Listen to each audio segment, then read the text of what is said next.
joining me now from Houston is Republican Senator Ted Cruz of Texas. Senator Cruz, welcome back to Meet the Press, sir.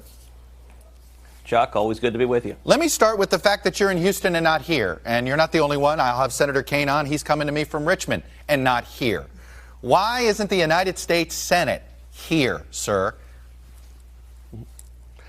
Well, it's very simple. I'm here over the weekend, as most senators go home to the state and come home during the weekend. I came back to Texas on Thursday to travel with the president to go down to the border. And so working down here, meeting with stakeholders on the border, meeting with Border Patrol agents, meeting with ICE officials, meeting with families who've had family members murdered by criminal illegal aliens. And so I'm down here doing my job. I'll be back in Washington on Monday.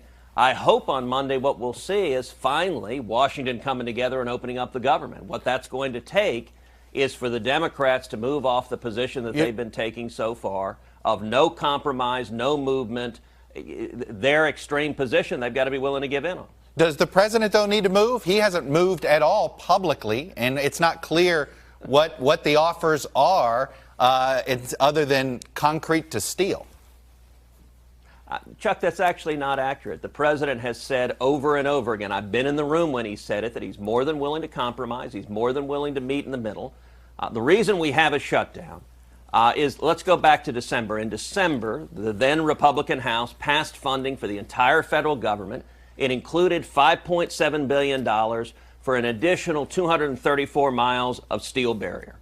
When it got to the Senate, Chuck Schumer and the Democrats filibustered that bill. Every Democrat said, no, we will not allow the government to be funded so long as they're building even a single mile of barrier. That's why we have a shutdown, and that's not a reasonable position. And the president's position has been, he's perfectly happy to negotiate, to compromise. He said many times, doesn't have to be $5.7 billion. He could find some other number, but the Democrats have said no. The only thing they're willing to consider is 0, 0, 0. That is not reasonable, and that's why we have a shutdown. Senator, you yourself, I think in 2017, you were lamenting the fact that here you had all Republican control of the House, the Senate, and the White House, and things weren't moving very quickly. He didn't make his case for a wall. He didn't plow the field over those 2 years to try to make this work, and he tried to jam it in at the last minute. Isn't this on the president for his lack of being able to get congressional Republicans to come together much earlier? I don't think that's true at all. I don't think it's the president's fault that Chuck Schumer and Nancy Pelosi and the Democrats are being political. If you look at the 2 years we had Republican control of both houses, we saw incredible forward progress. We saw an historic tax cut. We're seeing booming economic results. We've got the lowest African-American unemployment that has ever been recorded, the lowest Hispanic unemployment that's ever been recorded. But my question was about the immigration issue. He didn't. All right, let's take it. He didn't do anything to try to actually get Republicans united on this, and he jammed it through at the last minute. Well, but that's not actually right. You remember the fairly remarkable Oval Office meeting between Chuck Schumer and Nancy Pelosi and the president. And Nancy Pelosi said then, she said, Mr. President, you can't pass this in the House. She basically said, I dare you. You don't have the votes. He said, yes, I do. And she said, no, you don't. I dare you. So he turned around. He took it to the House, which was Republican, and they passed it. And, Chuck, here's the ridiculous thing about the position of Senate Democrats. This is not substantive. They voted for it before. Chuck Schumer and every single Democrat in the Senate in 2013 voted for 350 miles of additional border fencing and border security. Yeah. They've now shut the government down on 234 miles. And so I think an awful lot of people are asking, well, if you voted for 350 miles, why would you force a shutdown on 234? That is not reasonable. And the president remains willing to come together and compromise. But so far, the Democrats don't want to do that. Why not open up the government and just and move the Homeland Security debate to the side and debate that while you pay government workers? Well, the House passed a bill opening the government, funding all of the government and securing the border. And the Democrats' position can't be, we've got to force a shutdown. We're going to hold, what the Democrats are saying is we're going to hold federal workers hostage. And let me know, you've got my friend Tim Kaine coming on in a minute. He represents Virginia. There are a lot of federal workers in the Commonwealth of Virginia. if Tim Kaine and Mark Warner were to say, we're going to put the jobs of the men and women of Virginia ahead of our partisan interest, ahead of the fact that our base hates Donald Trump. Tim Kaine and Mark Warner, it would take only 5 more Democrats in the Senate to have the votes to say, this second Schumer shutdown is over. We're reopening the government, and we're going to implement common sense border security that the American people want. And I think they would say the same thing about you and your fellow Republicans of the political base. I think that's why we're in this stalemate. I want to move to another topic here. Let me ask you this. This morning, I got to say something on that point, Chuck. There is a difference between one side, the Democrats, who are saying we will not move, we will not compromise, we will not negotiate, and the other side, the president, who is saying, I'm happy to negotiate, and what he's proposing, the Democrats have already voted for. They're playing politics because they hate Trump, and that's not a good enough reason for Chuck Schumer and the Democrats to shut down the government. Let me ask you this. The New York Times reported on Friday night that the FBI, after the Comey firing, because of what the president said, both in a letter to Mr. Comey and to my colleague Lester Holt, they opened up a counterintelligence investigation concerned that a sitting president was working on behalf of a foreign agent. How much of a concern is this to you? Well, I don't know the details of the specifics there. I know what was reported publicly in the media.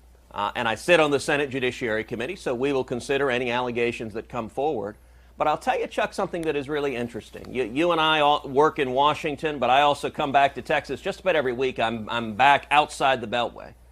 There is an incredible divide between Washington and the rest of the country when it comes to Bob Mueller and the Russia investigation. The mainstream media, Washington is obsessed with it. And when you get outside the Beltway, I don't find anybody concerned with this at all. They're concerned with jobs, lower taxes, higher wages, more opportunity. They're concerned with securing the border. So the questions I get are not about the latest obsession and allegations about Russia, Russia, Russia. They're about, hey, when are we actually going to secure the border? When are we going to keep making this country safer? So that's going to stay my focus. As a member of Judiciary Committee, I'll consider whatever evidence is produced, but I'm not going to base it on unsubstantiated media reports. How about on the Foreign Relations Committee? The Washington Post is reporting that the president basically is not sharing what he discusses with Vladimir Putin behind closed doors. Do you think you guys in the Senate ought to, for instance, subpoena a translator so that you have a real readout of what the president and Vladimir Putin are saying to each other? You know, I think it's premature for that. I've seen the allegations. I want to find out a little bit more about what happened there. I want to learn more than just the allegations in the press. Listen, I will say, if you compare objectively President Trump's policies to Russia compared to President Obama's policies to Russia, by any measure, President Obama was much easier, was much more gentle on Russia. You and I both recall Obama leaning over on a hot mic and saying just before the 2012 election, tell Vladimir I'll have a lot more flexibility after the election. Now, there they weren't keeping notes. It just happened to be a network had a camera going. If you compare substance, for example, Trump went to NATO and urged the Europeans, don't let the Russians build a pipeline through Europe. You want to talk about what actually makes a difference standing up to Russia? That on policy was far, far more important than much of the weakness and appeasement we saw under Obama. And finally, before I let you go, I want to get you to comment on your colleague Tim Scott's op-ed in the Washington Post about Steve King, Iowa congressman who was your national co-chair for president. He writes this: some in our party wonder why Republicans are constantly accused of racism. Well, it is because of our silence when things like this are said. King's comments are not conservative views, but separate views that should be ridiculed at every turn possible. He questioned in a New York Times interview why we find phrases like white nationalism to somehow be offensive. Where are you on this, sir? Well, listen, Tim is a good man and a good friend. He and I worked together on many, many issues. What Steve King said was stupid. It was stupid. It was hurtful. It was wrong, and he needs to stop it. I think all of us ought to be united, regardless of party, in saying white supremacism, white nationalism is hatred, it is bigotry, it is evil, it is wrong, and I think we need that clarity, and I'm certainly going to urge everyone to provide that clarity. Are you going to support him in the future? You know, what I'm going to do is urge everyone to stand for principles that matter. You know, this same weekend in Texas, there was a movement from some activists that asked to remove a local official in Fort Worth who was a Muslim. I spoke out actively because it was my home state. I spoke actively against that. I said, listen, we believe in religious freedom. We believe in free speech. We believe in diversity. And ultimately, the voters in the Tarrant County GOP did the right thing. They didn't remove that official. So I'm going to speak out and engage. And when it comes to speaking out against bigotry, whether it is the Klan or Nazis or anything else, I have a lifetime of standing up to that bigotry, and I'll continue it. Senator Cruz, Republican from Texas, appreciate you coming on and sharing your views this morning. Thank you, sir. Thank you, Chuck. Hey, NBC News fans, thanks for checking out our YouTube channel. Subscribe by clicking on that button down here, and then click on any of the videos over here to watch the latest interviews, show highlights, and digital exclusives. Thanks for watching.